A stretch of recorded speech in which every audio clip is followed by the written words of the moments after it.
Louis-Marie Robert, je suis responsable du bureau d'études de Cruère Charpente. Cruère Charpente, c'est une entreprise qui se situe dans l'ouest de la France, dans les Pays de la Loire.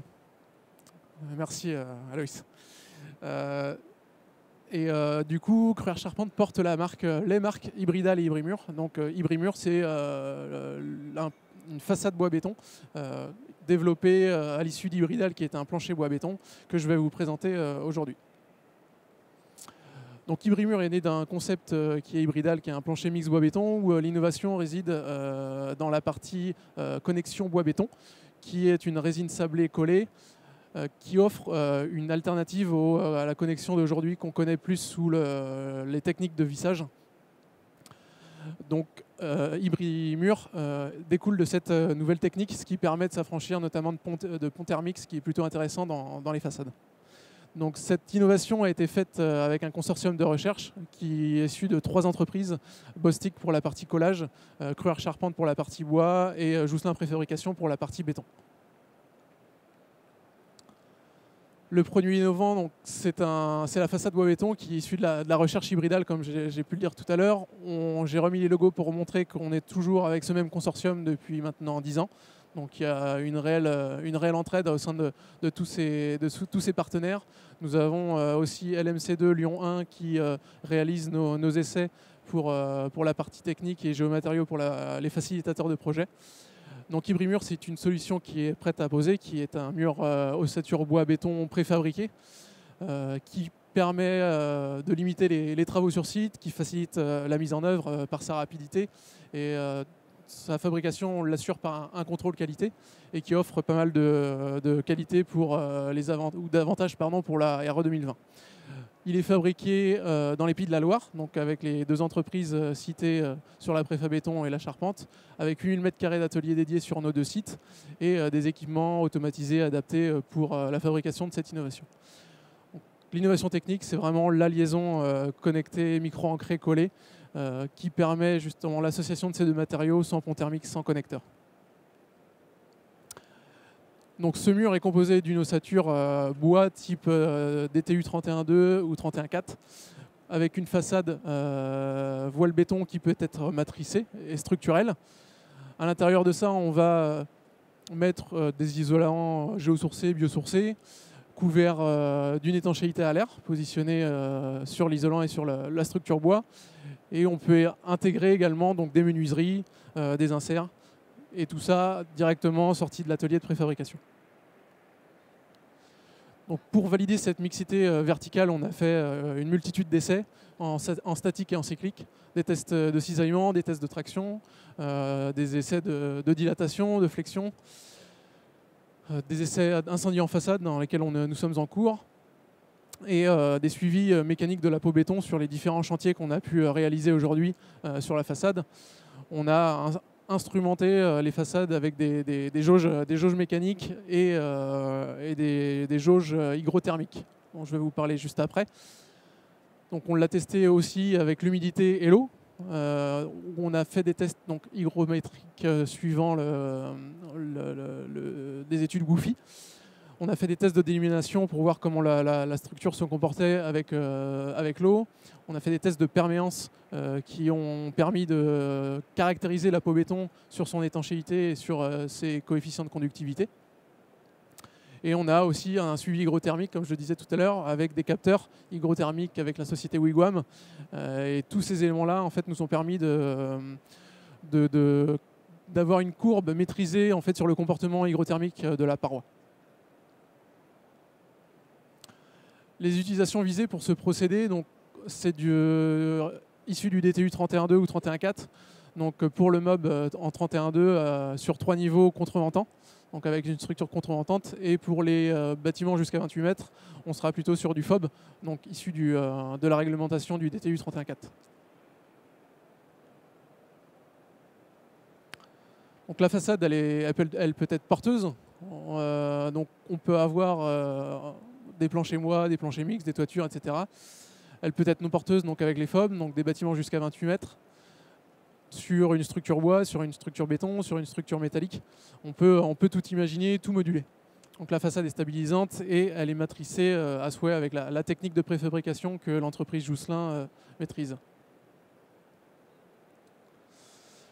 Le voile béton, on a fait un choix de travailler la composition du béton pour décarboner un petit peu la façade. C'est-à-dire qu'au lieu d'utiliser du clinker, on va utiliser une argile kaolinique. Donc l'argile kaolinique, c'est donc un substituant au clinker quand on le mélange avec de la chaux. L'argile kaolinique, en fait, pour sa fabrication, on va la monter à température environ à 800 degrés pour en extraire l'eau. Contrairement au clinker qui va monter à 1500 degrés pour en extraire le carbone, où on va avoir une double peine carbonique. Nous, on a fait le choix de l'argile kaolinique qui respecte les normes NFEN 206 du béton. Et ça nous permet de diminuer environ de 10% l'impact carbone sur la peau béton. Donc on a du bois en structure, donc on a aussi un stockage de carbone avec environ 20 kg équivalent CO2 par mètre carré. Et on peut avoir une utilisation respectueuse complète si on intègre de l'isolation biosourcée, donc de type chambre, paille, laine de bois, etc. On peut tout imaginer avec les études WUFI qu'on a fait avec l'entreprise Wigwam, où on a des associations qui peuvent être complètement maîtrisées, malgré le fait que la peau béton soit étanche. Donc on pourrait se poser des questions, mais ça fonctionne bien. On a une infinité de solutions possibles sur le matrissage. L'entreprise Jousselin avec laquelle on est partenaire sont des pionniers dans tout ce qui est prémur et matrissage des peaux béton. Donc on a l'avantage de pouvoir utiliser cette technologie pour nos hybrids-murs. En conclusion, donc quel est l'intérêt de cette façade mixte bois-béton? C'est d'apporter donc du biosourcé dans la construction. La peau béton apporte une inertie thermique pour la partie confort. On a un déphasage qui se fait sur la journée avec restitution et emmagasinage de la partie thermique. On a une suppression des ponts thermiques qui se fait car on n'a pas de connexion, de connecteur métallique à l'interface. Donc on a l'isolation qui est intégrée à la paroi. On a un parement qui est inflammable.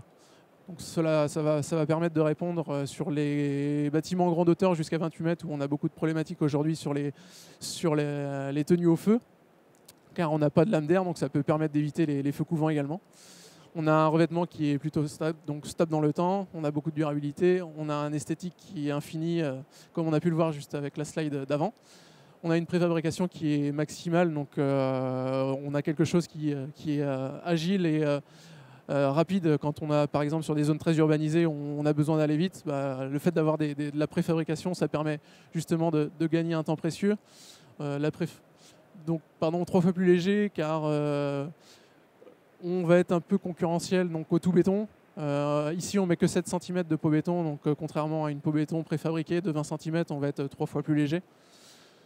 Et du coup, les performances acoustiques, par exemple, sur des zones exposées très urbaines, on peut très bien imaginer un périph' où là, on va apporter de l'inertie à un mur, une construction tout bois qui va nous mettre un parement justement acoustique pour ces constructions biosourcées.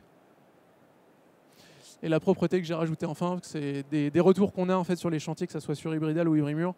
On a de la préfa, on a du béton certes, mais les éléments sont entièrement préfabriqués. Donc on a des chantiers qui sont extrêmement propres, extrêmement sécurisés. Voici ce que ça peut donner in situ sur un projet qu'on a réalisé à l'Andivisio. On a une maison avec des façades de 8 mètres de long.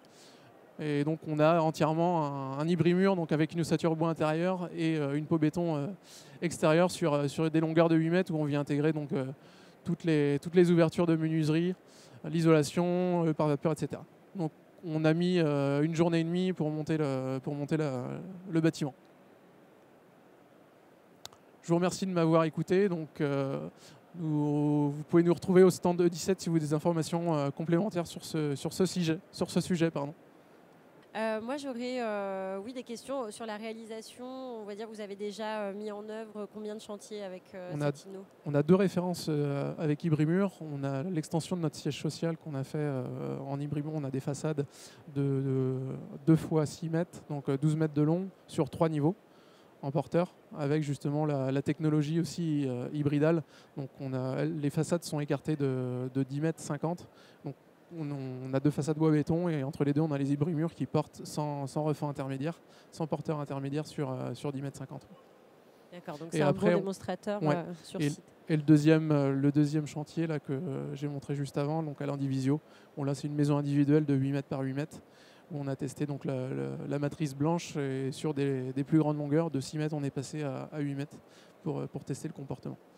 Et aujourd'hui, entre tous les capteurs mécaniques ou hygrothermiques, on n'a que des résultats positifs. On n'a pas de mouvement particulier, ou du moins non contrôlé. Et également la même chose pour le comportement hygrothermique où tout est maîtrisé, on n'a pas de sinistralité particulière.